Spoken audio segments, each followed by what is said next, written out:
জুলাই ঘোষণাপত্র ৫ আগস্টের আগেই ঘোষণা করা হবে বলে জানিয়েছেন তথ্য ও সম্প্রচার মন্ত্রণালয়ের উপদেষ্টা মাহফুজ আলম। ঘোষণার দিন ও সময় আজকেই চূড়ান্ত হতে পারে। আজ শনিবার সকালে শহীদ মিনারে তথ্য মন্ত্রণালয়ে আয়োজিত জুলাই পুনর্জাগরণ অনুষ্ঠানের র্যালি শেষে এর তথ্য জানান তিনি। জুলাই সনদ ও জুলাই ঘোষণাপত্র নিয়ে তথ্য উপদেষ্টা বলেন, সনদ আর ঘোষণাপত্র আলাদা জিনিস। সনদ হচ্ছে সবগুলো রাজনৈতিক দলগুলোর সঙ্গে আলোচনা করে পৌঁছানো একটি সিদ্ধান্ত এবং জনসম্মুখে প্রকাশ হবে এমন একটি ডকুমেন্ট, যেটির মাধ্যমে কোন দল কোন কোন বিষয়ে একমত ও দ্বিমত সেটি জানতে পারবে জনগণ।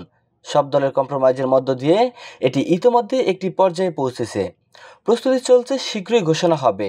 আর জুলাই ঘোষণাপত্র আলাদা জানিয়ে উপদেষ্টা বলেন, এটি গণ অভ্যুত্থানের আকাঙ্ক্ষার একটি পেপার ওয়ার্ক বা দালিলিক প্রমাণ।